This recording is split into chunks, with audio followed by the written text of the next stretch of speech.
kita bisa cari tahu lewat internet atau juga beli produk-produk yang lainnya dari penjual yang lain. Ini kita bisa sambil cari tahu kemasan mereka yang biasa mereka pakai itu apa.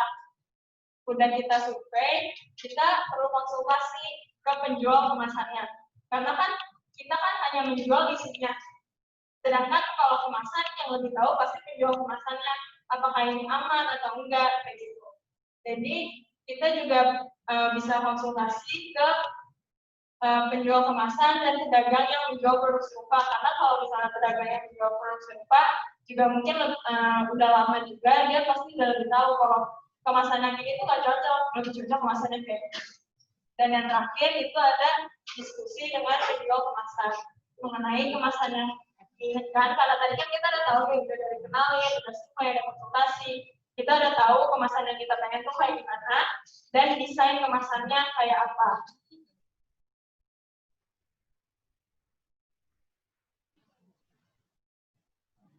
Nah, ini ada kemasan tambahan untuk pengiriman.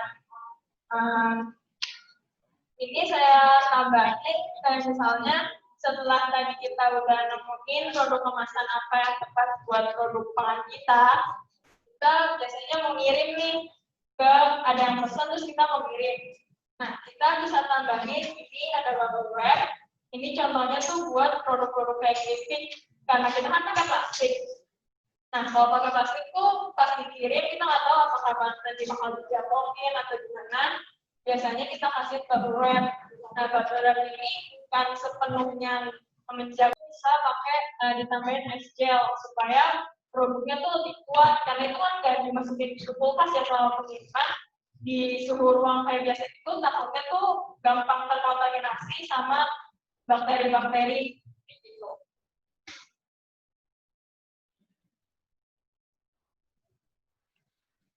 Tanya boleh nggak?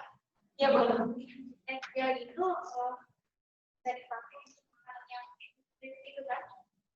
Bisa, tapi kalau untuk yang keripik kan maunya garing. Kalau misalnya dipakai kayak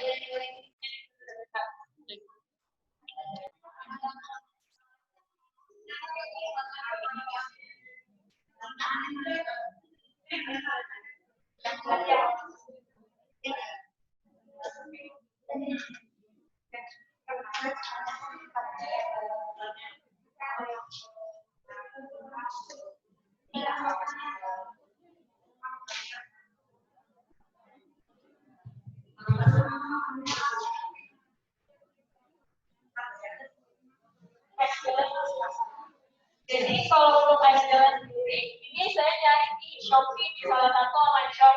Es gelnya tuh udah bentuk dalam kayak ini. Jadi biasanya sebelum ibu-ibunya pakai es gelnya tuh dimasukin ke freezer dulu. Jadi nanti dia kondisinya tuh bakal tepung. Nah, kalau ibu-ibu mau kirim, benar-benar mau kirim, nanti kalau untuk yang kalau frozen itu kan cenderung basah ya. Makanya dia nggak bisa pakai kardus karena kalau kardusnya ini harusnya basah kan. Makanya biasanya itu pakai styrofoam yang tebal gitu yang kayak biasanya di pasar ikan. Ya, styrofoamnya itu dimasukin frozen foodnya terus ditambahin sama si air gelnya ini. Ketahanannya apa? Beda-beda. Kalau yang ini saya baca tuh tahannya bisa sampai 8 sampai 12 jam. Jadi tergantung juga awalnya tuh dia bentuknya seberapa bentuk dan tergantung mereknya juga. Jadi ini beda-beda.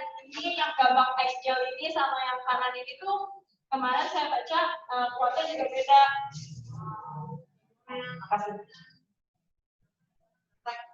Yang ini sih saya melihatnya harganya kalau ini 10 sampai 15.000, kalau yang itu sekitar 9.000 tuh dapat 1 anak dapat 12 itu. Kalau ini bagusan sih yang gabak es gel ini setahu saya.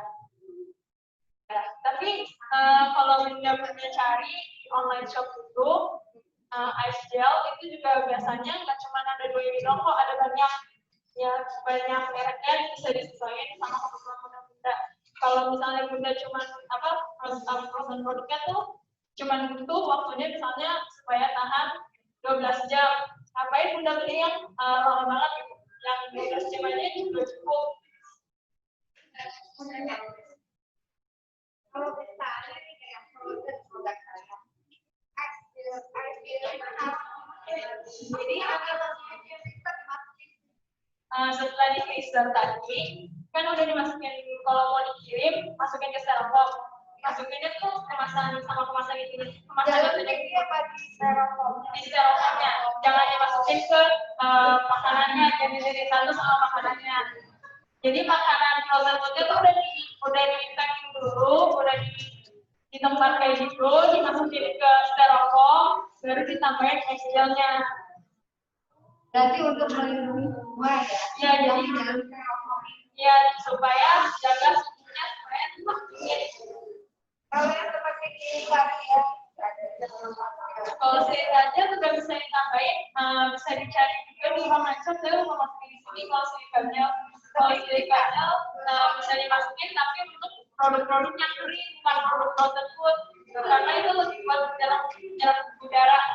mikirnya yang bentuknya ada. Nah itu juga beda-beda sih, tergantung kalau misalnya kebutuhan ininya, kalau misalnya emang mau yang awet, bisa dilihat di deskripsinya. Jual silika gelnya tuh biasanya tahan berapa lama gitu. Karena pasti beda-beda, tiap merek tuh beda-beda. Ini keluar produknya. Terus habis itu pakai styrofoam, terus di sekeliling styrofoamnya di bagian tutupnya tuh diselotipin supaya lebih tertutup. Ya. Pak, itu untuk bahannya apa yang ini?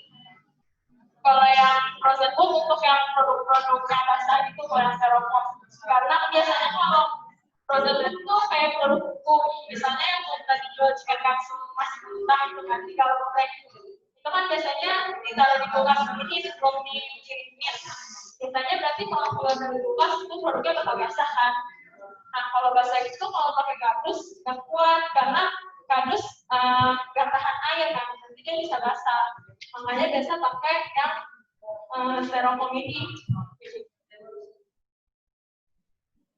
Nah ini saya kasih kira-kira contohnya, karena kalau untuk kategori non pangan pasti harga tuh lebih murah di kertas atau plastik. Dan biasa kalau non pangan tuh kayak alat tulis itu jarang pakai logam atau gelas. Kalau untuk produk pangan itu ada lebih banyak variasinya, itu ada pangan siap saji, ada frozen food atau produk beku, ada pangan kering kayak keripik, terus ada cairan seperti saus sama minuman. Itu juga harganya pasti beda-beda. Cuman yang kita lihat di sini paling banyak tuh pasti pakainya plastik kan. Nah, kalau misalnya untuk pangan siap saji, kayak tadi kertas atau karton yang gelap yang tahan minyak itu pasti lebih awet dibandingin sama yang plastik doang, kan juga lebih enak kan kalau di kertas atau karton yang itu bisa langsung digunakan. Harganya pasti juga agak sedikit lebih mahal. Tapi ini harganya dalam harga kemasan yang polos ya, nggak ditambahin perinan apa-apa. Terus untuk yang frozen produk bisa pakai plastik biasa itu, yang tapi harus ditambahin juga styrofoam yang tadi styrofoam botol itu. Terus ditambahin es gel juga. Terus untuk pangan kering itu contohnya ada keripik, bisa yang paling umum tuh pakai plastik. Tapi kalau plastik harus ditambah bubble wrap juga untuk mengurangi resiko yang tadi hancurnya. Sama bisa juga pakai logam kalau misalnya langsung dibuka itu nggak pakai sealing tadi yang saya bilang. Kalau sealing kan dibentuk. Tapi ada juga yang logam yang kayak langsung makanan kalian yang kayak langsung dibuka gitu, nggak usah kayak soda gitu kan agak ribet kan. Terus ada juga misalnya pakai gelas, cuman kalau gelas yang tadi saya udah bilang ya resiko pecah, jatuh di jalan, sama juga berat, tambah berat.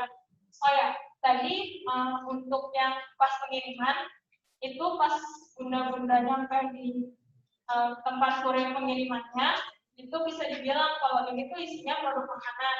Makanya nanti dari pihak kurirnya bakal nambahin stiker kalau ini tuh produk makanan perlu diantar cepat, sama nggak boleh dibanting, misalnya kayak gitu.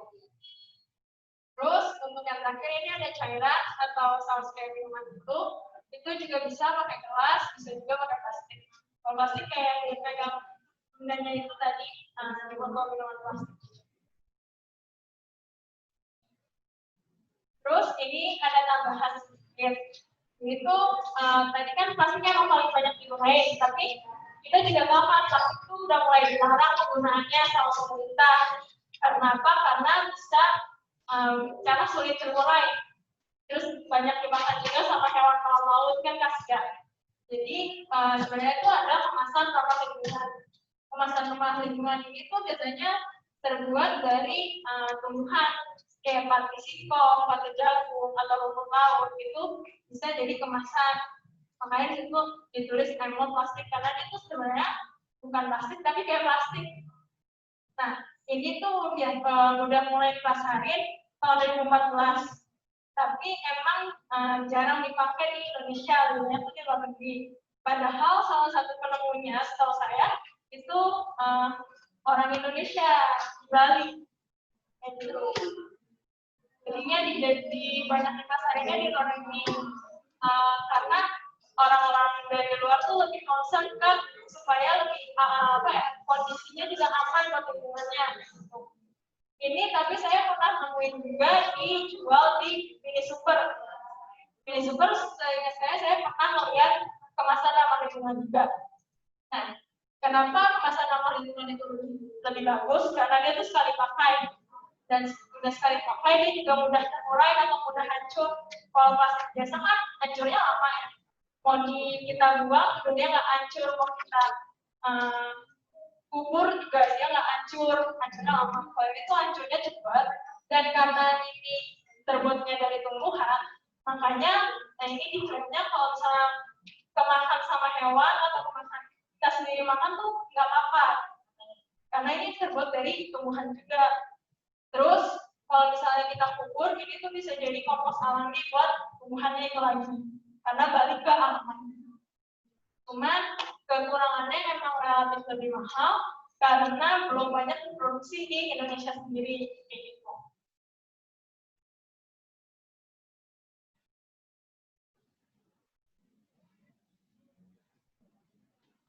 Nah, kan kita udah nyampe udah selesai nih. Nah, habis itu sebelum latihan ada nggak bunda-bunda yang mau sharing terkait pengalamannya ngemas produk? Ya, Bu. Yang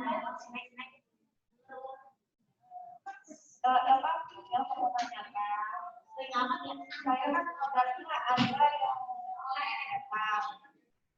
Kalau itu aku bukan yang tanyakan ya, gara-gara kan banyak mengandung air ya, kalau betul banyak mengandung air. Saya coba pakai plastik apa maksudnya styrofoam tapi yang plastik yang berdiri itu ya bisa dibuka pakai itu bisa coba kepalanya dan nggak lama karena kayak itu kita langsung saya bingung itu padahal saya taruh di saya taruh di saya kok akhirnya tergantung kayak dari plastik kan aluminium foil. Saya pakai aluminium foil dia bertahan cuma nggak sampai 4 jam. Itu dia gumpeng juga. Saya bingung. Akhirnya saya yang terakhir saya coba pakai ya toples ya. Kayak toples tapi dari plastik itu juga nggak tahan lama juga, kira-kira banyak apa juga nggak tahu. Itu khusus hanya untuk kentang. Kalau yang lain masih tahan ya. Kalau yang kentang ini nggak tahan. Air kentangnya juga udah dalam suhu kan? Udah jadi kritik kentang tapi dia kritik kentang saya itu yang warna putih lebar-lebar ini. Seperti ini ya. Tapi bukan putih ya. Kentang alami.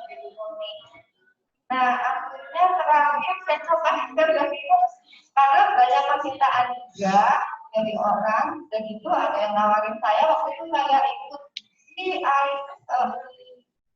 yang yang di BSD sana Ion ya. Saya ikut di Ion, di situ ada investor.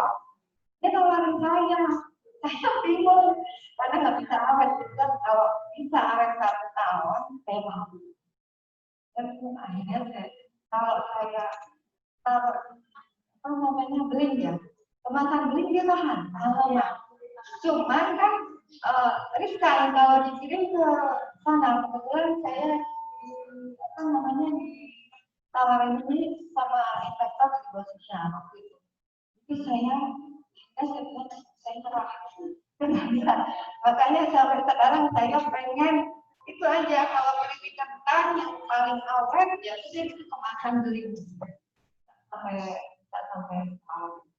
Tapi kalau yang lain kalau ada pun saya mau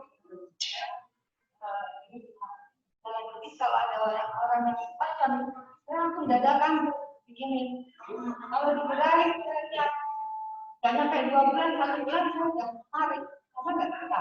Kalau keripik kentang yang panjang bisa. Kalau keripik kentang nggak bisa. Ya kalau keripik kentang yang bulat itu kan lebih tipis ya biasanya dibanding yang panjang-panjang. Iya. Nah, karena dia tipis, jadi juga digoreng. Biasanya tuh dia ayahnya tuh malah udah dikit. Jadi itu dia salah satu produk yang kering. Yang kalau misalnya kalau ditaruh di suhu ruang terlalu lama dia bakal ngompol. Kalau emang yang paling bagus itu biasanya kalau yang produk-produk industri komersial itu keripik kentang kayak gitu makanya di ada 2 lapisan, jadi dia nggak cuma plastik doang atau dia nggak cuma aluminium doang. Biasanya dia di dalamnya tuh aluminium, di luarnya baru plastik yang di print kayak fusikal kayak gitu. Kalau dibuka dalamnya tuh dia aluminium tapi luarnya tuh plastik. Jadi dia nggak cuma plastik doang atau nggak cuma plastik. Ini juga dalamnya aluminium. Bisa aluminium, bisa nggak saya nggak tahu ya. Kalau ini kan saya ada sertifikat plastik, ya plastik ya. Jadi tinggal orang buka berantakan. Tapi kayaknya kalau ini dalamnya juga masih biasa. Maksudnya ini kayak cuma selapis doang gitu. Iya. Nah kalau yang kayak keripik kusukan itu, kalau buka-buka, Bunda lihat tuh lapisan dalamnya tuh warnanya abu-abu kan, silver. Ya. Itu tuh aluminium. Luarnya baru plastik. Plastik tuh lebih tahan dibandingin sama aluminium. Aluminium tuh lebih gak kuat. Nah kayak gitu. Cuman kalau yang mau awet kan yang tadi pakai gelas yang paling mudahnya, bahan gelas. Cuman kalau misalnya Bunda mau pakai yang plastik kayak gitu perlu modifikasi udara. Itu kan agak ribet ya buat UKM. Jadi dia biasanya dijualnya kayak mengembung gitu kan. Nah mengembung itu tuh selain buat jaga dia nggak melempem, juga jaga supaya dia nggak gampang hancur selama pengiriman. Tapi itu melempemnya, gembungnya itu bukan dikasih udara oksigen, tapi udara jenis gas lain kayak nitrogen. Itu namanya teknologi modifikasi udara. Tapi kalau menurut saya sendiri, kalau modifikasi udara untuk para pelaku UKM itu agak susah, agak ribet. Karena diharapkannya kalau UKM bersaingnya kan tuh sama UKM kan, bukan UKM malah industri, karena itu tuh kayak agak jauh. Jadi kalau mau kita UKM, kalau UKM malah industri, karena kalau kita mau naik level ke industri, ya udah kita jadinya tuh kita sebagai industri, jangan UKM. Gitu. Jadi kalau misalnya produk UKM, emang diharapkannya tuh yang cepat habis aja kayak gitu. Satu lagi Mbak, saya sampai waktu itu sempat ke Irania karena memang untuk mengawetkan makanan. Dan saya masukkan itu, maksudnya kandungan itu bahaya banget. Itu bisa tahan sampai tahun. Jadi saya lihat di situ ternyata UKM banyak yang di situ yang ditulis tidak pakai pengawet, ternyata larinya ke sana semua. Di label ini ada tulisan tidak pakai pengawet, tapi larinya ke sana. Jadi seperti di vakum dimasukin ke laci, 60 kilo masuk ke semua. Nah itu nanti produk itu bisa tahan sampai tahun. Ya kalau vakum juga itu cenderung awet, tapi bukan ke produk yang kayak keripik. Karena kalau keripik di vakum malah yang ada hancur kan. Bukan, maksudnya bukan di vakum Jadi dia seperti kayak kardus ya. Jadi satu produk ini harus 50 kilo masuk ke dalam alat itu. Sudah masuk ke dalam itu. Jadi kita produknya itu dibungkus rapi harus 50 masuk ke dalam, nanti disinar seperti sinar itu, nanti keluar itu produk kita udah awet, udah tutup. Ya nanti kalau kita mau jual, udah itu udah disinar itu awet, cuman saya takutnya apa ini? Kalau bahaya buat iya itu aja. Kalau yang kayak sinar gamma itu emang fungsinya sinar gamma tuh membunuh kuman. Kayak sinar ultraviolet tuh bisa membunuh kuman itu, makanya dia lebih awet. Karena bakteri-bakteri, kuman-kuman kalau udah disinarin sama itu, biasanya ini tuh untuk produk-produk kayak minuman, air mineral itu harus disinarin sama itu juga, makanya dia tuh awet. Sebenarnya tuh air mineral itu nggak bakal basi, yang tanggal kadaluarsa di botol minuman air kemasan air putih itu, kadaluarsanya tuh kadaluarsa si plastiknya sendiri, malah kan airnya tuh sebenarnya kalau sampai berapa lama pun itu nggak rusak karena udah disinarin sama sinar gamma itu. Itu sih ya bisa jadi aman juga. Cuman emang biasanya kalau sinar gamma itu biasanya tuh digunainnya buat kayak kesehatan kedokteran, buat ngebunuh sel kanker gitu. Tapi di sana buat makanan semua. Ya mungkin mereka udah dapat lisensi. Kalau dapat memang nggak ada bahan pengawet. Ternyata masuknya di dalam semua. Kalau mereka udah berani itu sih seharusnya mereka udah dapat surat izin dari pemerintah seharusnya. Kalau emang mereka udah sampai berani memasarkan sebanyak itu ya, harusnya sih mereka emang udah yang aman dan udah dapat surat izin dari pemerintah. Ya. Boleh Ibu ke depan aja sekalian dibawa produknya.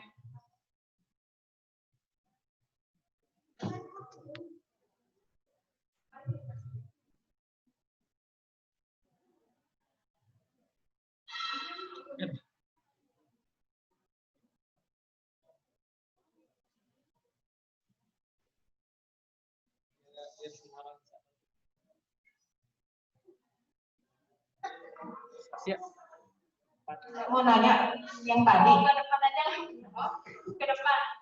Supaya yang lain juga bisa dengar. Kalau tadi kan cuma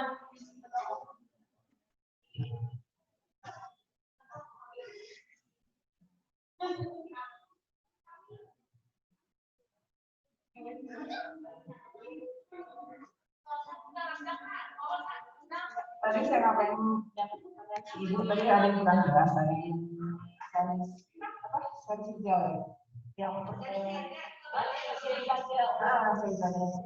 kalau saya kan nah kalau ini tadi kan saya kalau dari dengar yang Ibu ngomong dia pada waktunya kan bisa lama, berapa waktu akan cepat ngomong. Kalau andaikan saya kasih di dalam ini bermanfaatkah atau jadi gimana? silika gel kalau misalnya itu bisa dimasukin ke dalam, bisa kayak, tapi dipastiin kayak bersih sama aman ya, jangan pas kotor apa aja. Harusnya sih nggak usah diplastikin, kayak langsung silika gel itu, cuman emang harus bersih. Dipastiin bersih, boleh langsung dimasukin ke dalam.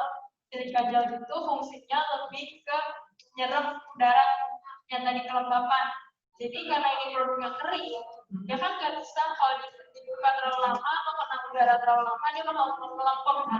Kalau dipakai silika gel dia memang bakal lebih kuat karena ini dalam kondisi yang sudah tertutup, ada silika gel tuh nyerap si kelembapan yang ada di luar. Lebih lama ya guys. Sekarang memang lebih sarankan. Ya.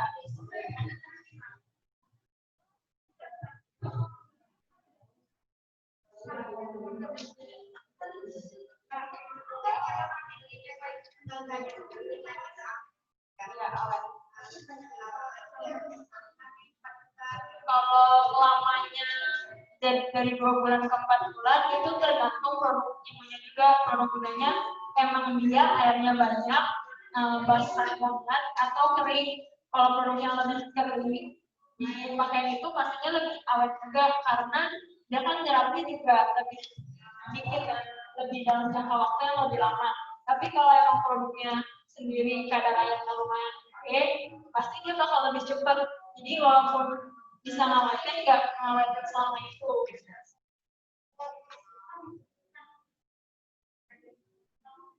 Ya.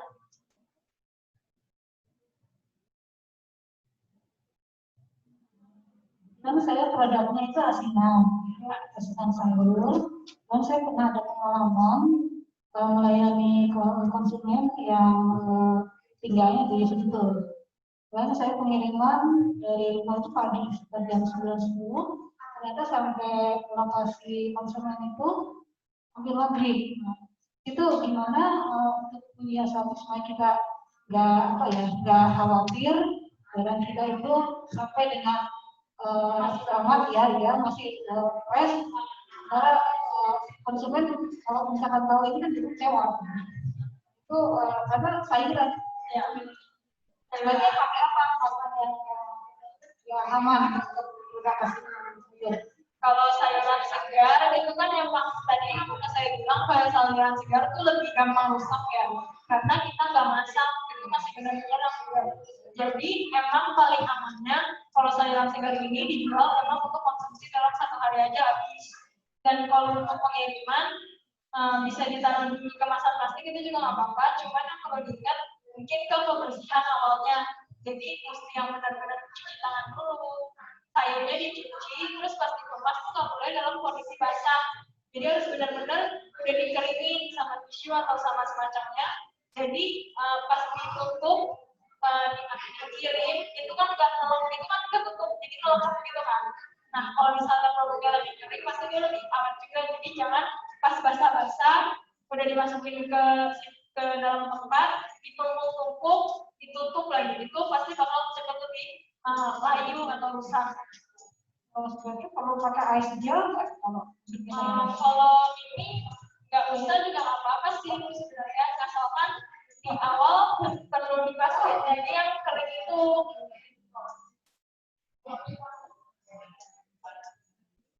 Kalau di vakum agak kurang sih ya kalau misalnya, karena vakum tuh lebih buat kalau ibu mau nyimpen makanan buat waktu yang lama gitu, kayak berbulan-bulan itu di vakum oke. Tapi kalau misalnya kayak asinan yang kayak gini kan diharapkannya kayak buat langsung dikirim buat dimakan saat itu juga kan, atau kalau enggak langsung dimakan saat itu bisa ditaruh di kulkas kayak gitu. Nah kalau misalnya kita bikin jadi vakum itu kita malah nambah biaya di kemasannya, kayak seharusnya nggak usah divakum, nggak perlu divakum, kita tambahin di vakum jadi nambah biaya sedikit gitu.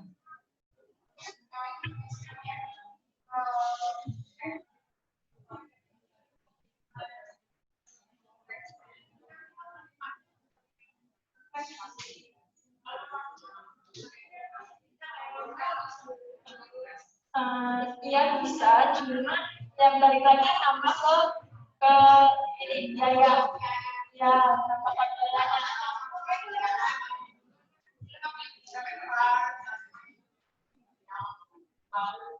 Ya boleh juga bisa, bisa. Terus ya bisa sih kalau mau divakum, cuman ya pastinya nambah biayanya lagi, nambah teknologinya lagi. Iya.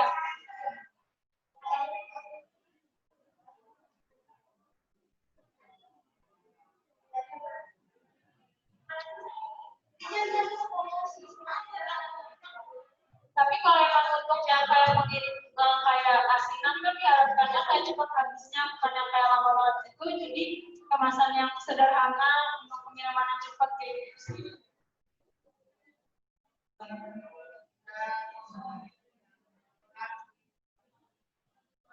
Sentul sama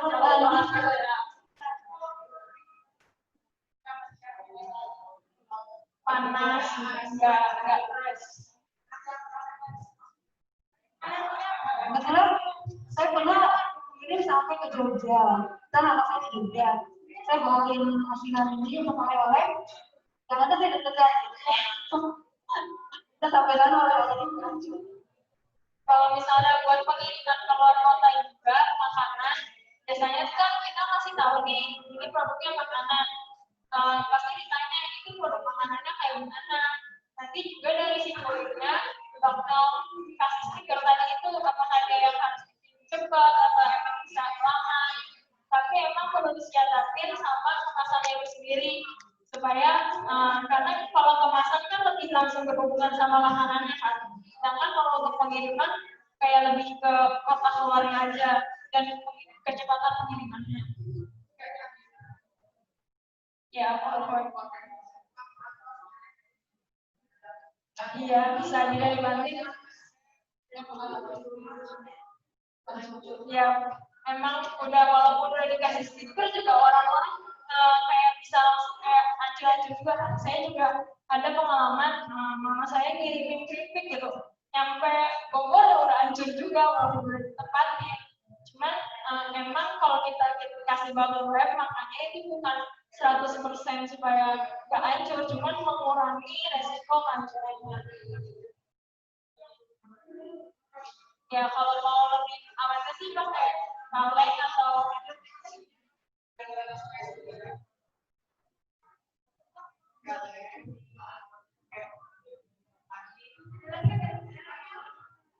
yang dari udara.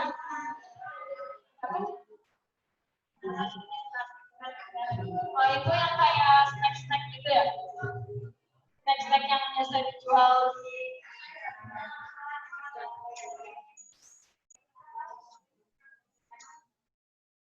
yang kayak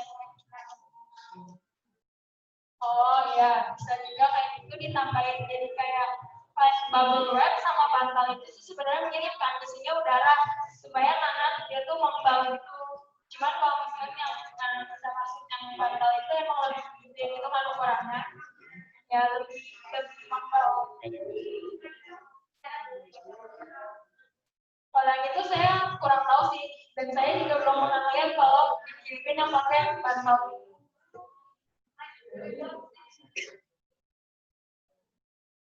Ya, mungkin bisa juga kalau misalnya memang di pesannya masih dalam kondisi yang kempes itu, mungkin di situ ada dikasih tahu harus diisi udaranya kayak gimana. Kalau misalnya udah diisi udara kan juga jadi nambah volume kan, tambah gede. Jadi mungkin kalau itu lebih dikirimnya kayak masih kempes gitu, ibu bunda harus tambahin udara ke dalamnya. Ya bisa. Mbak, saya mau nanya.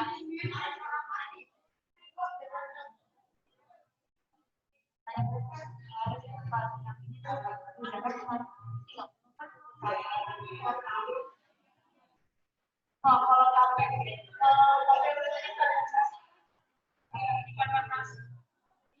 kayak dari lama-lama dijual. Kalau fermentasi, ya kalau fermentasi itu biasanya karena dari fermentasi dia bakal menghasilkan gas, makanya dia bakal kalau di dalam jangka lama dia bakal meledak. Itu berarti kemasannya tuh kurang apa ya, kurang fleksibel karena dia tuh bakal menghasilkan gas.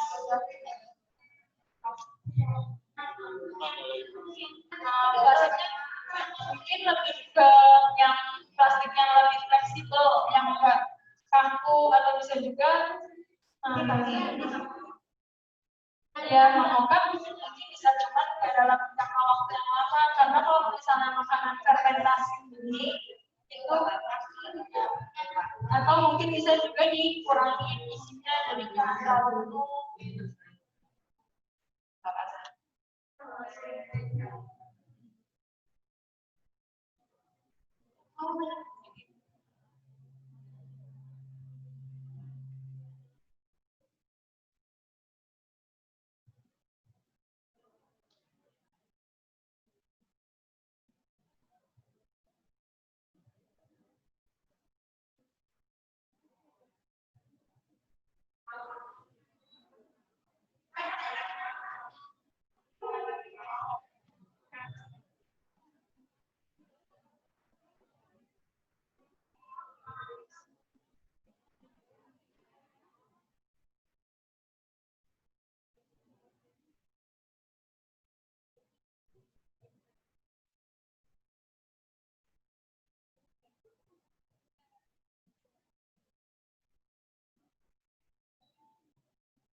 Ibu-ibu, mohon maaf agak dipotong.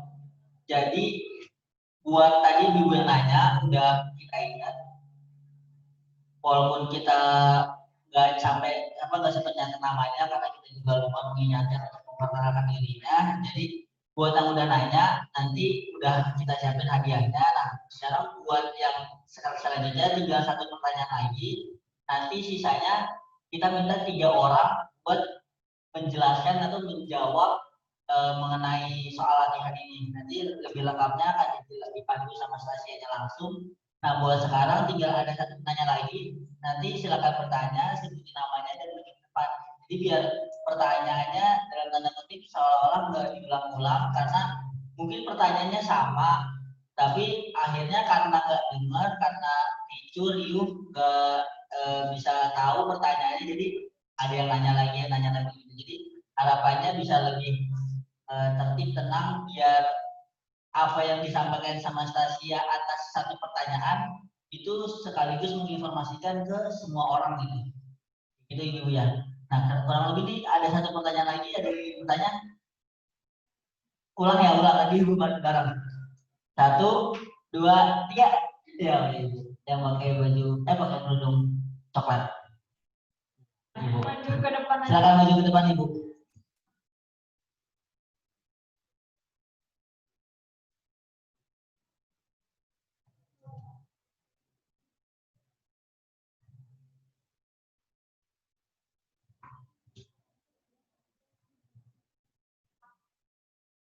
Assalamualaikum warahmatullahi wabarakatuh. Saya Ibu Dia dari Kelurahan Kampung Melayu. Saya mau menanyakan ini, Mbak. Saya kan jual produk kue tar, brownies segala macam gitu kan. Kalau pengiriman karena kalau kue tar saya tolak karena jarak jauh kan. Nah, saya takut resikonya hancur gitu kan. Kalau untuk pengawetannya bagusnya pakai apa gitu kan? Untuk pengawetannya, terus sama untuk kemasannya lebih baik pakai apa selain jus sama ikan itu aja. Makasih atas pertanyaannya. Kalau misalnya kue tart itu emang biasa kan pakai dus sama mika. Cuman mikanya sendiri itu dari plastiknya tuh punya kekuatan yang beda-beda. Ada yang mika yang keras banget plastiknya, ada yang leto-leto juga. Nah, paling kita lebih mikirin ke situnya aja sih, pilih mikanya emang harus lebih kaku gitu dibandingin yang leto-leto, karena kan kalau leto kayak kesenggol dikit copot atau gimana. Emang itu paling kita milihnya yang mika yang lebih keras aja supaya isinya tetap terjaga kayak gitu. Sama kalau misalnya kardus itu juga bisa, cuman kalau kardus kan lebih itu kan kayak dari kertas gitu kan, karton gitu. Itu lebih menurut saya sih itu lebih agak kurang awet ya, apalagi kalau yang kardus doang nggak dilapisin sama buat yang kayak tadi tahan minyak itu. Kalau mau tuh kardusnya atau kartonnya yang udah dilapisin sama yang anti minyak itu, supaya kan kalau misalnya kue tart apalagi itu kan biasa ada dikasih gulanya gitu kan di atasnya, itu kandungan minyaknya juga lumayan banyak, jadi itu enggak bleber keluar gitu. Lalu untuk pengirimannya kalau bisa sih kalau yang kayak gitu bukan dikirim pakai JNE atau JNT gitu, tapi ke bisa bawa sendiri, bisa juga gosen atau yang safety kayak gitu. Jadi emang dia dikhususin buat nganter sehari. Udah nganter sehari, nganternya juga cepat kan, biasanya pakai motor atau pakai mobil. Terus habis itu kita juga ngasih tahu ke petugasnya gitu, ke supirnya, kalau gitu kue dibawanya hati-hati kan. Karena kalau misalnya lewat aplikasi kayak gitu, itu kan kita juga bisa ngasih feedback, bisa ngasih tanggapan. Supirnya tuh baik kok nganternya sesuai permintaan kita, sesuai request kita, minumnya baik-baik, yang kayak di customer-nya juga baik-baik kayak gitu. Paling kayak gitu sih kalau untuk menyiasati produk-produk yang emang nggak bisa dikirim dalam jangka waktu yang lama. Ibu mau namanya sekalian yang berhubung dengan ini bicara tentang pengiriman dan ini produknya adalah makanan, kita tahu informasi bahwa ada salah satu platform yang modelnya sama kayak Gojek atau Gosen lah ya, pengantaran barang atau kurir gitu. Ini namanya Paxel. PAEXEL, itu bisa di-download dari Play Store-nya masing-masing. Itu dia emang khusus ya, itu emang khusus untuk makanan, pengantaran makanan. Dan itu tuh adalah pengiriman same day. Jadi satu hari, jadi saat itu pesan, saat itu juga dijemput, di pick up sama drivernya, dan langsung diantar ke alamat pengantarannya gitu. Dan itu pun bisa antar kota. Jadi tapi mungkin masih kalau emang kita jangkauannya Jakarta, mungkin masih Jabodetabek yang bisa dijangkau gitu. Jadi ini juga bisa jadi solusi buat ibu sekalian untuk pengiriman. Jadi kalau bosen itu kiranya relatif lebih mahal harganya karena dia kan bukan cuma makanan ya, dia lebih umum. Nah sedangkan kalau paket ini model cukup lebih spesifik yaitu mengenai produk makanan. Jadi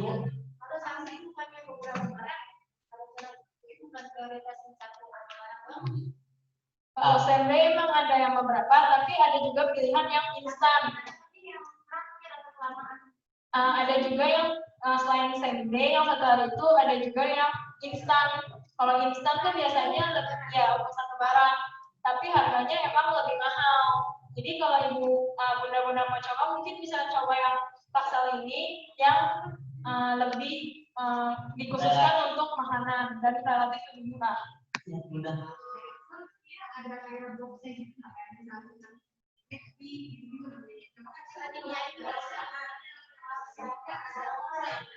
Nah itu kan nanti juga biasanya ada detail ya di situ tuh produk yang mau kita kirim itu apa, kalau cuma satu tentengan atau cuma satu box, biasanya dia juga kalau memang dia menjemputnya ini pakai motor, biasanya dia pasti ada box di belakang, di kursi belakangnya gitu, jadi buat menjaga keamanannya. Iya paksa. Iya.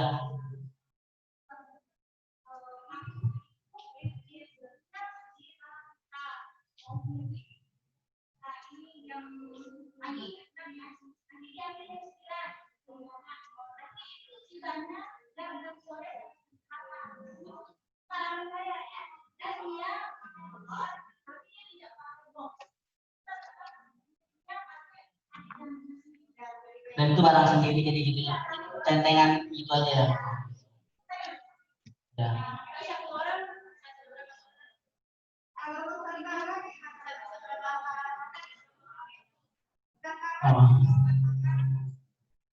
Kalau untuk yang keluar kota, emang biasanya kalau untuk yang frozen produk tadi kan bisa ditambahin es gel, tapi itu pakai pengirimannya biasanya sejauh ini sih setahu saya pengiriman langsung sendiri atau bisa pakai JNE atau JNT kayak gitu, asalkan dipastiin aja es gelnya tuh cukup untuk proses produk. Tapi kalau untuk makanan kering sendiri itu biasanya emang lebih awet sih, asalkan kemasannya yang perlu kita pasti itu kemasannya tuh tertutup rapat, nggak lama-lama dibuka, karena kalau kelamaan dibuka di udara tuh banyak bakteri atau mikroba.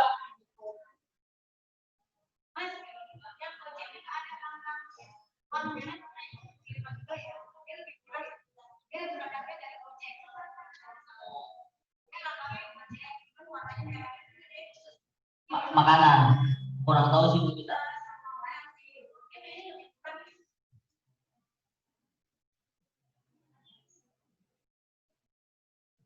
Ya udah.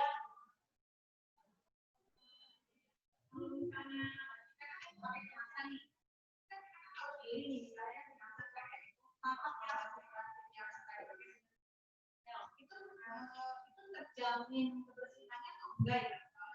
Biasanya begitu makan kita langsung packing gitu kan. Nah, kita itu enggak tahu. Dia bersih Nah, kalau misalnya untuk pengemasan makanan yang emang udah dimasak dulu, pasti kan itu makanan udah dimasak panas-panas kan. Nah, biasanya tuh kalau emang itu aman untuk makanan, emang itu bisa juga untuk produk panas yang kayak tadi jenis plastik yang kelima itu kan emang tahan panas tuh. Nah, biasanya panas-panas, Bunda masukin ke packagingnya. Jadi, misalnya kalau misalnya situ emang kotor ada kumannya, itu karena panas, jadi otomatis kuman-kumannya tuh mati, kayak gitu. Cuman emang habis dimasukin ke dalam kemasannya itu harus segera didinginin. Makanya kalau misalnya di industri-industri itu ada teknologi dia masukinnya panas-panas, masukin ke dalam gelas atau botol, habis itu ditutup, ditutup rapat, habis itu dimasukin ke air dingin supaya kemasannya tuh produk makanannya tuh cepat dingin. Nah kalau dingin itu kasih efek kejut ke mikroba-mikrobanya supaya dia mati gitu. Jadi tuh mikroba tuh sebenarnya tuh nggak tahan sama suhu-suhu ekstrim juga, dia tuh lebih banyak hidup di suhu-suhu kayak gini. Makanya mau kita kasih panas atau kita kasih dingin, itu tuh mikroba kebanyakan tuh mati gitu langsung.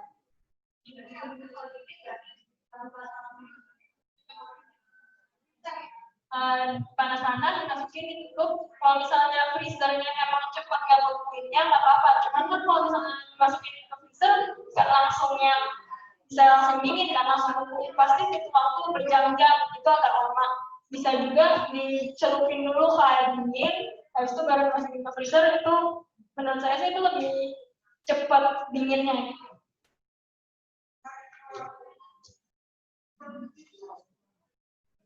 Kalau untuk keamanan sih emang kalau ini botol plastik dicuci dulu, tapi terus dikeringin sampai benar-benar kering. Nah kalau untuk botol kayak yang gelas itu bisa direbus di dalam air panas, habis itu dikeringin. Tapi kalau untuk botol plastik kan nggak kuat kan dipanasin, ya jadi dicuci yang bersih, habis itu dikeringin sampai benar-benar kering.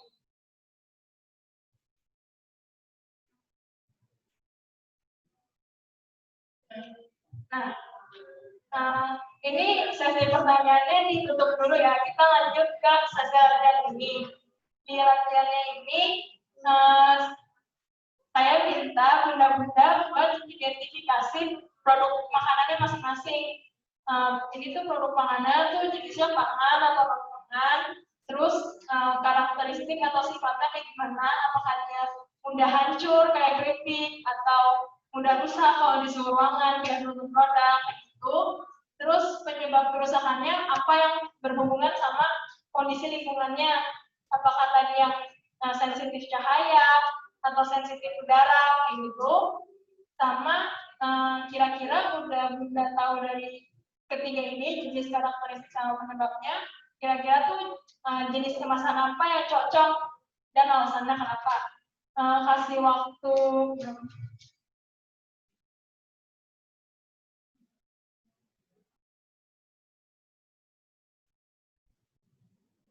bisa mulai dikerjain ya. Saya kasih waktu 10 sampai 15 menit, terus nanti saya minta 3 orang buat maju ke depan buat sharing, nanti kita ada kasih numbers juga ya. Ya boleh. Iya boleh di situ di kertasnya. Jadi ini Ibu nyiapin bahan buat nanti maju ke depan buat menjelaskan gitu. Jadi harapannya sih bagusnya buat ibu-ibu yang belum mendapatkan door prize gitu. Jadi biar semua ini bagi rata. Terima kasih.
Ini harapannya bisa diisi sedetail mungkin sesuai dengan produknya, agar tujuannya kita kalau sudah bisa mengidentifikasi ini, kita jadi tahu sebenarnya pengemasan yang terbaik buat produk kita itu harusnya seperti apa gitu. Ini itu seperti kayak analisis SWOT, kalau ibu paham. Jadi apa kekuatannya, apa kelemahannya, terus kira-kira jenis dari produknya seperti apa gitu. Jadi misalnya kurang lebih seperti itu, tujuan buat mengidentifikasi ini seperti apa. Jadi kalau bisa sih sedetail mungkin, ingin lagi produknya seperti apa, mulai dari jenisnya, karakteristik, lalu penyebab kerusakan, lalu jenis kemasan yang dipakai sekarang, dan kenapa alasannya menggunakan itu gitu.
Waktunya masih 3 menit lagi.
bentuknya mungkin agak sama kayak yang di Starbucks, yang di Breton.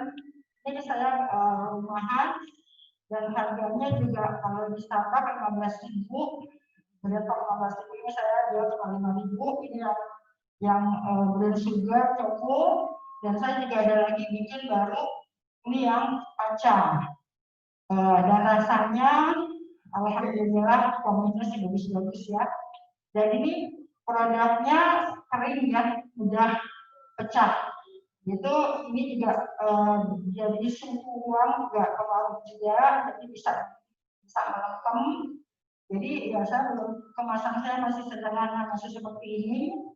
Jadi belum nanti coba kalau memang bentuknya udah agak banyak, mungkin saya pakai ini ya, pakai gitu untuk pengawasan. Itu untuk ya itu karena statistiknya ini mudah pecah sama suhu ruang, udah hancur.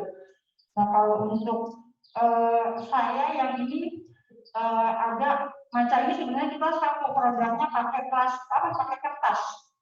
Karena saya mau sekarang ini kan go green ya, jadi saya lebih mau, tapi karena ini ukurannya agak lebih besar, jadi kebetulan kertas yang seukuran ini nggak ada, jadi akhirnya saya pakai plastik. Tapi saya akan coba untuk mencari yang pakai kertas. Jadi saya kepengen untuk lebih cinta Indonesia, biar tetap nggak nambah limbah ya. Jadi saya kepengen mengusahakan tetap pakai kertas untuk packagingnya.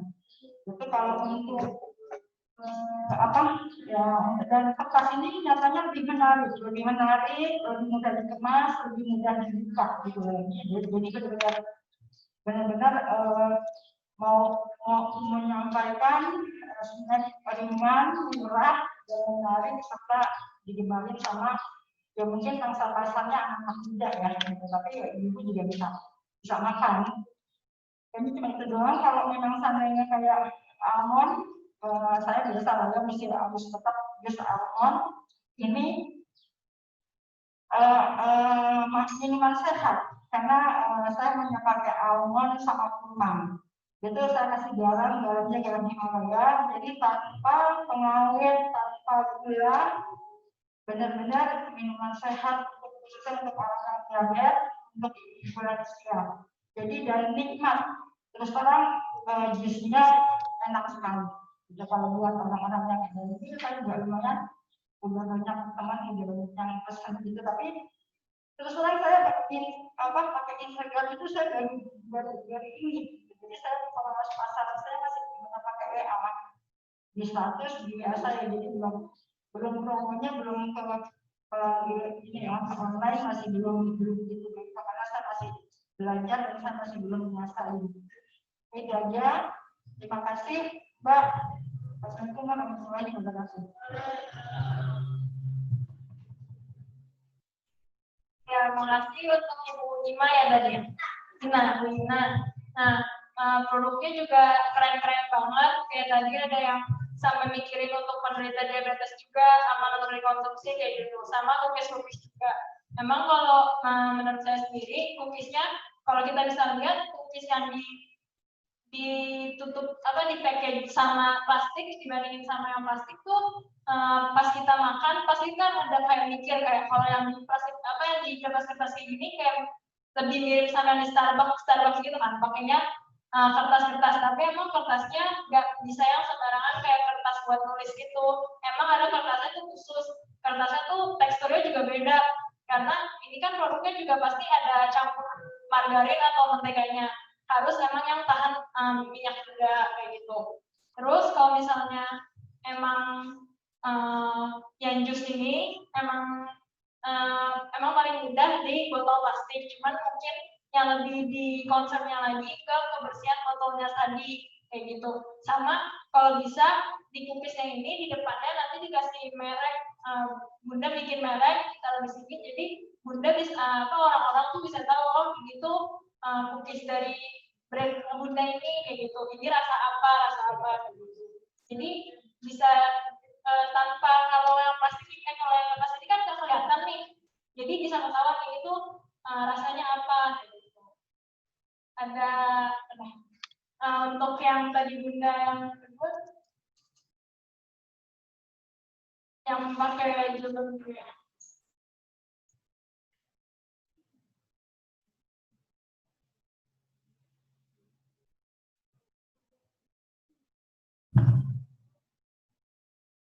Kalau aku baru mulai jadi keterangannya aku terevaluasi dari kasus dari yang kalau saya tanggepin tadi kan produknya lumayan banyak ya, ada frozen, ada kue kering sama sushi. Nah kalau yang sushi itu emang diharapkannya tuh dikonsumsi langsung, nggak yang lama-lama, karena sushi kan makanan udah jadi apalagi kalau misalnya dijual mentah itu harus dipastikan banget ikannya tuh yang benar-benar fresh gitu. Tapi kalau misalnya menurut saya kalau emang pakai yang mentah sih lebih baik jangan yang dikirim terlalu lama gitu, karena selama perjalanan itu juga pasti karena dia mentah walaupun awalnya kondisinya baik, selama perjalanan itu kan ada panas suhunya gitu. Terus kalau untuk yang tadi kue kering, tadi kan bakal pakai plastik yang kelima. Nah sebenarnya jenis plastik yang kelima itu sendiri, plastik untuk mengemas bahan itu ada ketebalannya masing-masing. Biasanya sih disaranin sekitar ketebalannya 0,5 sampai 0,6 karena ketebalannya itu ngaruh ke ketahanan untuk nahan si udara atau nahan gas gitu. Lalu untuk yang tadi frozen foodnya paling amannya kalau emang pengirimannya bentar banget kayak cuma 1 jam udah sampai dan itu udah kirim dari kondisi yang beku banget, nggak usah dikasih ice gel tuh nggak apa-apa, tapi ice gel tuh lebih ke untuk yang benar-benar kayak misalnya butuh waktu yang lama gitu. Seperti itu.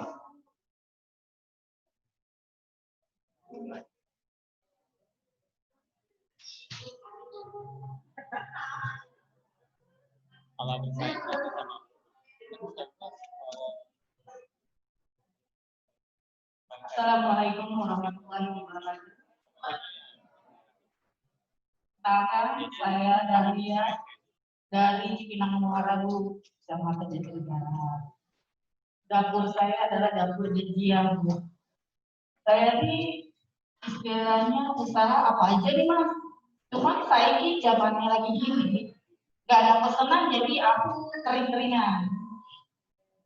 Sekarang keripik pisang, Mbak.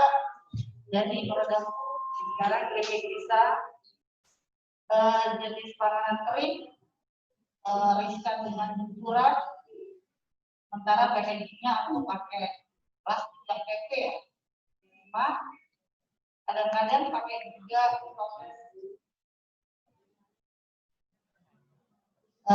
plastiknya kayaknya udah itu aja. Mohon agar biar lebih baik lagi, apa sih pilihnya gitu ya, untuk biar makanan aku sekarang ini jadi kering dan keripik-keripikan gitu loh, Pak. Terima kasih. Assalamualaikum warahmatullahi wabarakatuh. Itu paling yang perlu diperhatiin lagi tuh pas keripiknya itu digorengnya tuh sampai benar-benar yang kering, terus ditirisin dulu, jadi jangan sampai ada masih berminyak terus udah kemas, itu jangan, karena kalau misalnya minyaknya berlebih kayak tadi bisa kan itu ditaruhnya di suhu ruang ya, jadinya selain melempem karena nggak kering, kalau kebanyakan minyak juga nanti bisa tengik kayak gitu. Cuman emang kalau misalnya produk keripik itu sebisa mungkin sih emang dijualnya kayak dalam bentuk yang mudah untuk dimakan supaya cepat habis kayak gitu, jadi bisa diperbarui terus kayak gitu. Ya biar ready stok juga, terus jadinya yang tadi ukurannya tuh emang selalu fresh, selalu ada terus dibandingin sama yang produk-produk industri.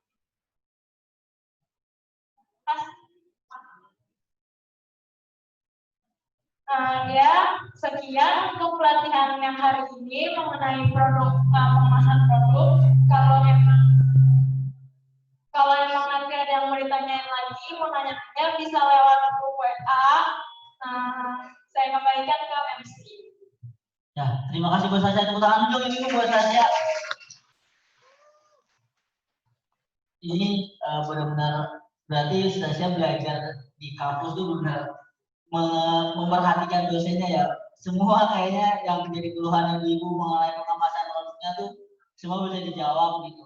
Tadinya Sasya sedikit informasi, tadinya Sasya cukup takut pas pagi hari, takutnya ada pertanyaan yang nggak bisa dijawab. Karena kan ini benar-benar yang udah langsung praktek gitu, udah benar-benar tahu di lapangnya. Sedangkan Sasya kan masih teori aja gitu, masih benar masih baru belajar. Tapi ternyata ilmunya semua bisa dijawab semua sama Sasya. Terima kasih Sasya. Dan ini mohon maaf ibu, jadi aku ngambil waktu ibu setelah pelatihan ini ngambil waktu ibu sedikit. Ada kuesioner nanti ya. Ya, itu terus juga aku ada pesan ada titipan sebenarnya dari Bu Flora, ini dari pelatihan kedua waktu itu masih tahu ke saya ada 3 poin yang mau saya sampaikan. Yang pertama ini sebagai informasi Ibu. Jadi ini tumbler ini kan sekarang jadi lifestyle kita banget ya. Ya kan umumnya sekarang mahasiswa Indonesia kalau di Bogor itu sudah mulai dari 2019 awal mengenai kayak plastik di supermarket, terus mereka udah nggak boleh lagi pakai plastik dari supermarket, terus tumbler arahan untuk penggunaan tumbler. Nah ini banyak sekali tumbler yang modelnya dia ada tulisan BPA free. Nah tadi ini belum terlalu disampaikan sama Stasya. Jadi BPA ini tuh salah satu kandungan zat yang dia bisa membentuk tumbler ini. Nah bagusnya kalau tumbler yang ibu-ibu pakai, yang ibu gunakan atau anak ibu di sekolah atau yang kuliah juga biasanya juga ibu bawain tumbler nih. Bagusnya biasanya kalau yang emang dia benar-benar bebas dari zat BPA itu ada tandanya itu di bagian bawah. Itu biasanya. Tapi kalau yang kayak gini ya kita nggak bisa ngejamin ini tumbler ini, botol ini benar-benar bebas dari zat BPA. Jadi zat BPA itu kalau tadi informasi dari Stasya sedikit saya, ini zat yang cukup berbahaya. Sebenarnya dia yang zat kandungan yang bisa membentuk atau dalam proses pembuatan botol ini, tapi sesungguhnya dia bahaya. Makanya ada beberapa botol yang memang dia sudah bagus, sudah terjamin, dia ada tulisannya BPA free atau bebas dari zat BPA. Itu sekedar informasi untuk mengenai packaging. Bebas BPA, ya. Ada zat namanya tahu nggak Sasya? Bisphenol A.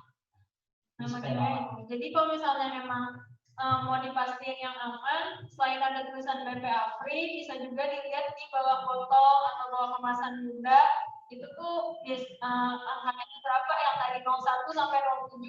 Biasa kalau yang emang bisa dipakai berkali-kali, itu 05 atau 07, sama harus yang tadi dilengkapi logo tarapangan yang tadi gelas sama garpu itu.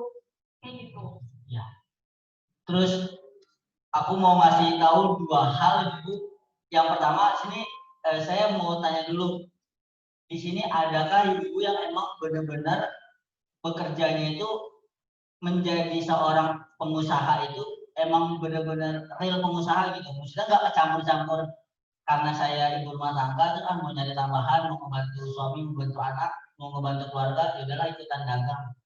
Tapi ini kalau boleh tahu yang benar-benar emang dari awal rintisannya, terus yang benar-benar suami juga udah tahu bahwa istrinya, bahwa ibu dan anak-anaknya mau seorang pengusaha, ada?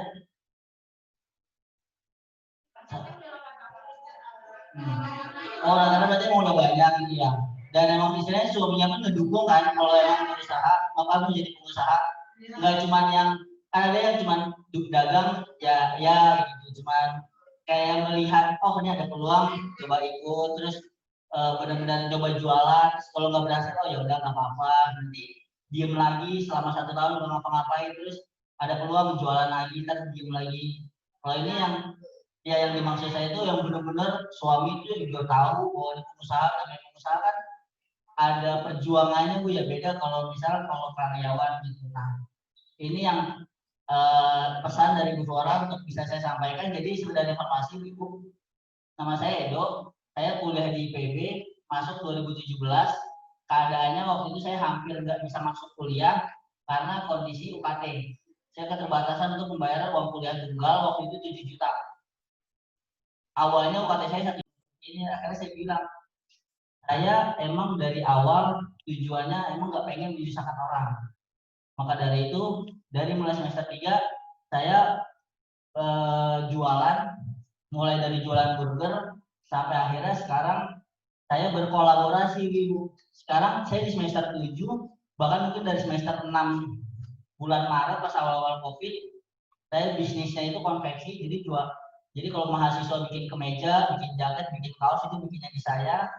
Sampai akhirnya di bulan Maret saya dapat tawaran untuk membuat jualan kaos distributor kaos polos dengan target penjualan satu bulannya itu minimal 10.000 kaos. Terus akhirnya saya juga karena saya merasa saya masih punya keterbatasan banyak, saya ajak kolaborasi. Saya di situ berkolaborasi dengan 5 orang. Ada 1 orang yang jago sekali tentang sosial media, Instagram, di mana penaikan followersnya dia, Instagramnya dia punya Instagram namanya Kuliah Saham. Jadi dia trading saham, dia investasi di perusahaan besar kayak Antam, Telkom dan segala macam. Dia buat Instagramnya, dia buat pelatihan di situ. Karena saya tahu dia jago untuk sosial media, saya tarik, saya ajak dia. Lalu saya juga tahu ada salah satu mentor saya, dia jago banget untuk men-scale up itu menaikkan kelas bisnisnya dari bisnis bawah ke bisnis menengah, dari bisnis menengah ke bisnis atas. Itu emang keahlian mentor saya. Akhirnya saya ajak juga dia. Mau nggak namanya Bang Hasan Abdi Hamdi Hotang, ibu boleh cari, dia punya perusahaan udah besar, tapi dia masih mau terima saya sebagai mentee, yang notabene mentee itu anaknya mentor yang masih belajar juga di kampus. Akhirnya saya ajak dia, saya taruh di bagian finance, bagian keuangan. Ada lagi dia yang punya konveksi sudah besar di Bogor, namanya Sablon Bogor. Hari Rabu ini besok dia akan ada acara dengan menteri Sablon Bogor ini, saya ajak juga dia. Ada satu lagi dia bisnisnya itu hijab, tapi dia jago banget di marketing online, Facebook Ads, iklan di Facebook, iklan di Instagram, iklan di Google, dia jago banget. Digital marketingnya itu jago banget. Akhirnya saya ajak juga. Nah, keunggulan saya di mana? Keunggulan saya di bagian warehouse, pergudangan. Jadi karena banyak kaos, distributor kaos ini kan berhubungan dengan penjualan kaos sama pendatangan kaos dan nah untuk jadi pesan pertama saya yang ini jadi pesan juga, semoga bisa jadi masukan juga buat ibu, jangan takut buat ajak kolaborasi. Ibu-ibu khususnya mohon maaf yang 20 orang di sini kan sudah lama nih, sudah tadi juga kita sama-sama melihat di sini udah kelihatan udah akrab banget gitu satu sama lain, udah bisa saling bersapa, udah bisa makan bareng pagi dan segala macam, bahkan ada list jangkauan buat siapa yang mau jualan, siapa yang mau beli dan seterusnya gitu. Nah, coba cari-cari lagi potensi yang ada di teman sekeliling kita. Oh, dia jagonya di sini nih, jagonya dia di masakan. Emang tuh kalau buat masakan apapun kayak enak gitu. Satu lagi jagonya ngomong, masakin, marketing. Ya udah, ajak kolaborasi. Kalau emang produknya bisa disatukan, diubah jadi satu nama yang brand besar, itu jauh lebih bagus. Sampai akhirnya ini mulai pembelajaran dari Bang Hasan ini, mentor saya, dia luar biasa banget. Jangan takut untuk yang namanya men-scale up bisnis. Jadi kalau waktu itu mungkin entah disampaikan atau enggak, saya lupa di waktu pemasaran, yang namanya berjualan itu orang itu harus tahu dulu. Kalau dia udah tahu, baru kemungkinan belinya ada gitu. Kalau dia nggak tahu produk kita, kemungkinan belinya gimana gitu, dia nggak tahu produk kita. Makanya ada dalam tanda kutip istilah sharing dulu, maksudnya itu kirim pengetahuan dulu, kirim informasi dulu, baru selling. Jadi sharing dulu, baru selling.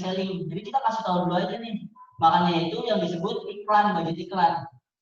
Banyak banget pengusaha-pengusaha besar yang budget iklannya itu sehari itu bisa sampai 3 juta, 5 juta, 10 juta. Dia nggak takut bahwa budget iklan yang keluar untuk ngasih ke Instagram, untuk ngasih ke Facebook ini bakal menghabiskan jatahnya dia. Dia nggak takut. Kenapa? Karena dia yakin dari 3 juta uang iklan yang dia keluarkan, maka Instagram atau Facebook atau Google akan membantu memberitahu informasi dagangan kita ke ribuan orang, ke ratusan ribu orang, sehingga orang jadi tahu produk kita, sehingga orang jadi kenal produk kita. Nah, ini pesan kedua yang mau saya sampaikan. ibu-ibu jangan takut, jangan khawatir kalau memang mau menggunakan dalam tanda kutip, kalau saya selalu menyebutnya itu strategi growth hack. Strategi growth hack itu maksudnya strategi kita untuk memajukan usaha kita, tapi dengan cara yang istilahnya dalam satu hari itu bisa mengenalkan ke ribuan orang gitu. Salah satunya apa? Yang paling gampang sekarang influencer. Banyak banget yang sekarang influencer ini, bahkan orang kalau ibu tanya, mungkin anak ibu pasti dia tahu list sekarang artis-artis yang sebenarnya dia nggak ada di media, dia nggak main sinetron, tapi dia kok penghasilannya banyak banget. Di Instagram followersnya sampai jutaan, sampai ada checklist biru dan seterusnya. Itu adalah jadi profesi sekarang influencer ini, yang sebenarnya dia akan bisa membantu bisnis kita. Tinggal memang cara kita buat benar-benar ngepastiin bahwa market atau pasar yang kita punya atau yang pengen kita tuju itu adalah followersnya si influencer ini.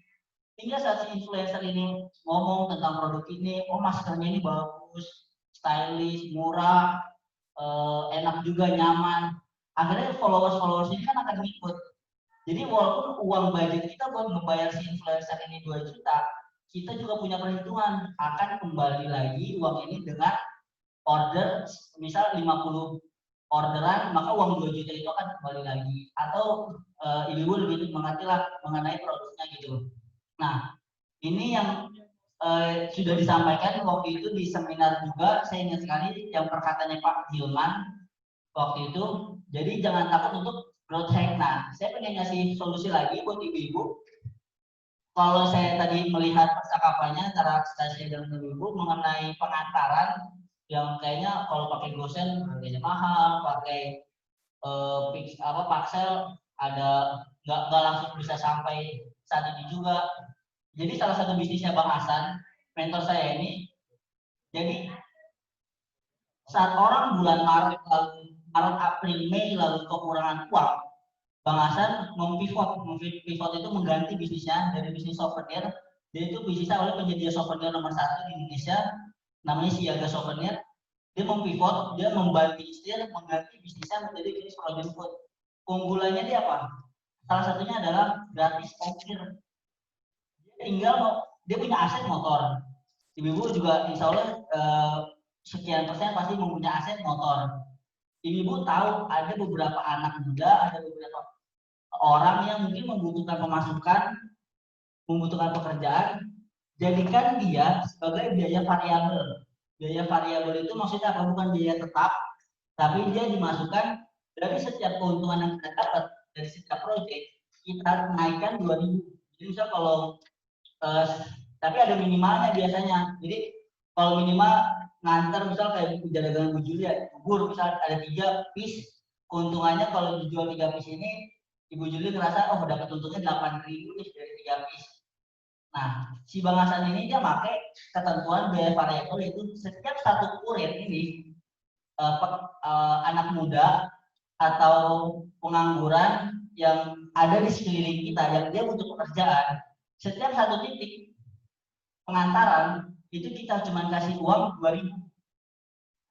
Sehingga waktu itu Bang Hasan dia pakai cara kayak gitu, orang ngerasa nggak perlu mikirin lagi biaya ongkir. Orang itu cuma tahu itu satu harga. Misal biasanya Bu Juli jualan bubur 12.000 dinaikin jadi 12.500, tapi udah free ongkir. Pakai caranya apa tadi? Pakai biaya variabel. Dengan minimum order 3, maka akan gratis ongkir dan akan diantar saat itu juga. Jadi habis selesai udah siap, barangnya udah ready, dibikin, diantar sama si kurir ini. Dan si kurir ini pun sekali nganter itu bisa langsung ke berbagai tempat. Jadi dia pun ngerasa 1.2.000, tapi dia bisa langsung dapat banyak karena nganternya juga masuk ke beberapa titik gitu. Itu juga bisa sebagai strategi ibu, jadi nggak perlu mikirin GoSend, karena kalau GoSend kan dia udah ada tarif dari pihak perusahaan Gojeknya langsung. Paxel juga sama. Nah, sedangkan kalau ibu membuat biaya variabel sendiri, itu secara nggak langsung benar-benar ngebuat ibu itu kayak ngerasa semua itu udah ibu yang ngatur. Udah nggak ada pihak lain yang bisa ngatur ibu. Yang ngatur itu hanya apa? Partner bisnis. Tadi yang saya bilang, oh dia jago banget ngomong nih. ngejualinnya jago banget, udah ayo gabung yuk. Wah dia jago banget kalau soal masakan nih, udah gabung yuk. Wah dia jago banget soal cara menghitung uang, detail rapi. Makanya kenapa kita di awal banget ngasih pelatihan itu keuangan sebagai bekal ibu juga, karena dan tadi itu mungkin investor melihatnya cara si ibu ini, kalau emang ibu bilang, Bu, misalnya saya tanya, saya sebagai investor, Bu, dagangannya gimana, untung nggak? Untung, berapa untungnya? Ya lumayan lah sebulan bisa sampai 3 juta. Coba mau ngeliat laporan keuangannya, laba ruginya, COGS-nya, dan segala macamnya gitu. Wah nggak bisa buat, nggak bisa ini. Ya orang gimana cara dia mau ngasih uang buat meng-scale up bisnisnya gitu. Nah itu tujuannya kolaborasi gitu. Entah dari keluarganya siapa, itu punya orang yang memang punya duit tapi nganggur, sayang kan cuma disimpan di bank, kena potongan biaya admin terus, kena bunga terus, itu mendingan uangnya buat usaha saya di sini, nanti dengan return atau biaya kembali sekian lama per bulannya misal sekian persen, tapi dengan catatan pengelolaan keuangannya juga harus bagus. Nah kalau emang ibu nggak bisa ngatur itu, caranya gimana? Ngajak orang, anak SMK, lulusan SMK, atau anak SMK yang mau magang di tempat ibu. Itu banyak banget, apalagi kondisi sekarang. Saya cuma buka lowongan, kan saya juga punya bisnis lain. Jadi saya punya bisnis itu sekarang ada 3. Saya punya salah satu bisnis saya itu nge-share jarkoman lowongan kerja. Itu cuma divisi logistik yang bagian ngangkut-ngangkut, bagian mindahin. Itu yang daftar sampai 70-an orang yang gitu. Itu lumayan banget. Walaupun emang bisnis saya di Bogor dan notabene kalau dibanding sama Jakarta, UMR-nya lebih rendah lah. Jadi saya pun mempekerjakan dia biaya variabel, itu apa? Per jam 12.000. Mau apa enggak? Sepakat apa enggak? Sepakat. Kalau sepakat ya udah hari kita kerja. Kalau enggak, saya bisa cari yang lain. Nah jadi nggak usah takut soal hal-hal seperti itu. Makanya itu pentingnya yang tadi kita di awal sampaikan itu apa? Bedain antara keuangan dompet pribadi, dompet usaha. Itu benar penting banget. Kenapa? Karena biar keuangan itu tuh nggak campur aduk dengan uang belanja anak, uang belanja pagi besok. Habis bener loh. Nah itu yang mau saya sampaikan, pesan dari Bu Flora juga bahwa saya harus menyampaikan ini. Semoga menjadi energi positif buat ibu-ibu, karena saya aja yang masih belajar bisa, apalagi ibu tadi bilang 8 tahun, udah 10 tahun mungkin juga udah bergelut langsung lah ke bagian dunia usaha kuliner ini gitu. Dan memang strategi tantangannya untuk dunia kuliner sama fashion atau yang lain itu memang beda-beda gitu. Itu informasi dari saya. Terus yang ketiga yang mau saya sampaikan juga, di sini aku mau tanya, ada yang anaknya sudah kuliah di IPB atau lagi ibu ada ya? Angkatan berapa? Tahun itu udah semester 3. Oh ya, berarti angkatan 56. Ya. Ya Bu. Kalau yang mau masuk, misalnya berarti dia sekarang lagi kelas 12 SMA, lagi baru masuk kelas 12 SMA, ada 12 SMA yang kiranya nanti bakalan lanjut kuliah nih gitu. Atau kelas 11 SMA baru masuk kelas 11, baru masuk SMA. Oh, baru masuk UI. Oke. Berarti baru masuk kuliah. Oke. Nah, jadi ini juga kesempatan yang disampaikan oleh Bu Flora, ini jadi kesempatan yang bagus banget karena kita juga biasanya setiap tahun itu pasti kan ada yang namanya kayak apa ya, kayak pulang sekolah gitu, IGTS, IPB Goes to School. Nah, itu memberikan informasi-informasi mengenai IPB, cara masuk IPB dan segala macamnya gitu, karena untuk informasi juga IPB kan kalau sekarang posisinya dia perguruan tinggi negeri top 3 di Indonesia. Terus untuk agrikulturnya, kalau saya sendiri di kehutanan itu nomor 1 di Indonesia. Jadi informasi-informasi ini juga yang jadi kesempatan baik buat ibu-ibu. Kebetulan mengenal kita di sini, sekiranya butuh informasi untuk mengenai minimal banget jurusan. Karena biasanya untuk anak-anak SMA, untuk adik kita di SMA pasti yang bingung itu mengenai jurusan. Kalau saya misalnya di manajemen hutan itu belajar apa sih? Terus di Jakarta diperluin nggak sih manajemen hutan dan seterusnya gitu. Nah ini mungkin yang bakal diinformasikan juga. Di sini ada dari orang peternakan, Belinda dari orang peternakan, dan ada Belinda yang perempuan itu dari orang peternakan, ada Farhan dari orang ekonomi manajemen, makanya dia waktu itu menyampaikan tentang keuangan karena dia memang basis ilmunya dia. Syauqi juga dari kehutanan, tapi dia lebih ke hasil hutan. Kalau saya kan manajemen manajerialnya, dia hasil hutan. Jadi kalau ibu di sini ada produk yang membutuhkan kiranya hasil bahan bakunya ini dari hutan, itu juga bisa langsung tanyakan juga ke Syauqi. Tadi Stasia ilmuannya di bidang pangan, teknologi pangan, Lano di bagian lebih ke manajemen perusahaan sebenarnya, jadi sumber daya manusia. Jadi Bu kalau mau nanya nih, gimana sih caranya biar dapat karyawan, terus dia bisa loyalitas sama kita. Dia nggak cuma mikirin gajian doang, dia nggak cuma mikirin hasil yang dia dapat, tapi juga bisa kerja keras sungguh-sungguh mati-matian buat ningkatin usaha kita sampai akhirnya kita bisa ngasih feedback itu berupa materi sesuai dengan pekerjaannya dia. Nah itu basis ilmunya Lano yang dipelajari. Jadi sebenarnya ilmu dari kita sini udah cukup kompleks. Jadi kiranya kalau ibu-ibu di sini memang membutuhkan lebih jauh lagi dari sekedar pelatihan yang ada di ruangan ini, bisa banget untuk menghubungi kita karena memang kebetulan saya di sini mewakili teman-teman juga. Mohon maaf sebesar-besarnya jika dalam pelatihan pertama mengenai laporan keuangan sampai sekarang mengenai packaging atau pengemasan produk masih ada kekurangan di satu sisi atau hal lainnya juga gitu. Jadi mohon maaf sebesar-besarnya kalau ada penyampaian yang kurang, penyampaian yang salah. Semoga ini bisa menjadi bekal yang baik buat ibu-ibu.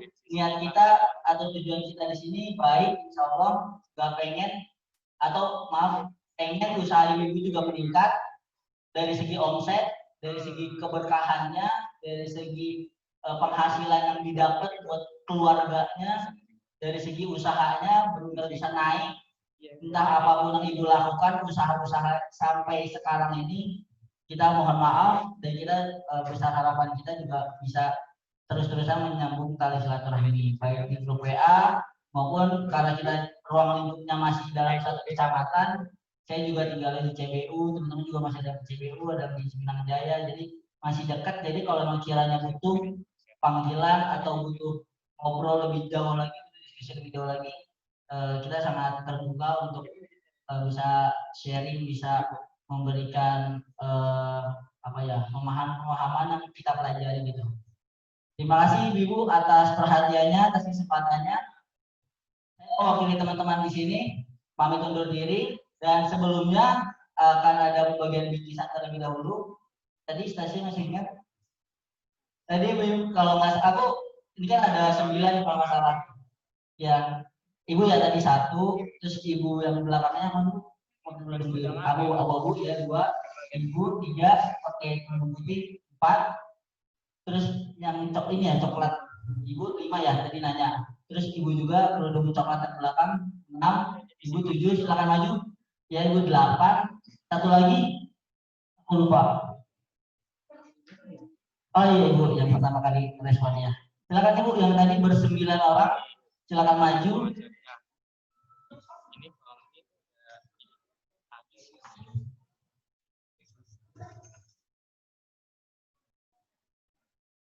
Yang susah Excel paling susah. Itu masyarakat itu dapat itu gara-gara pakai Excel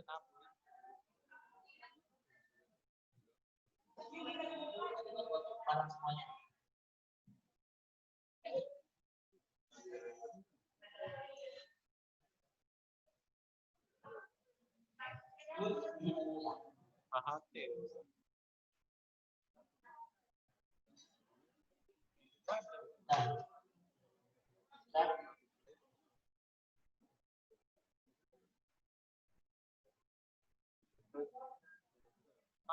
Iya, itu. Gampang itu.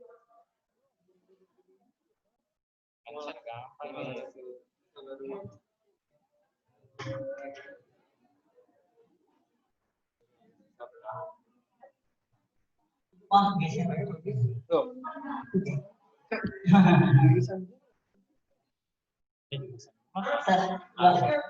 Satu, 2, 3. Nih paling gampang nih skripsi ya. Dan skripsi. 1, 2, 3. Ya.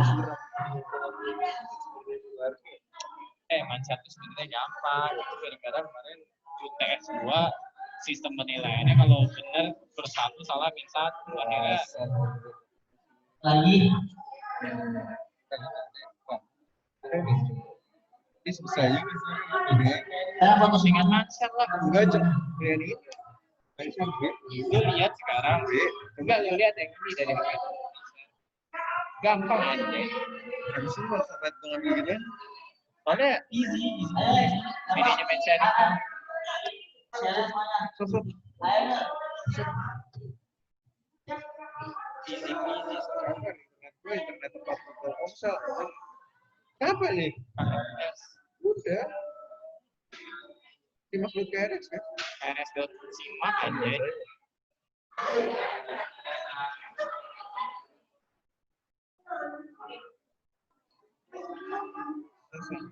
Itu sih. Terima kasih banyak ibu ya. Ya. Ya, silakan ibu. Edo saya. Ya.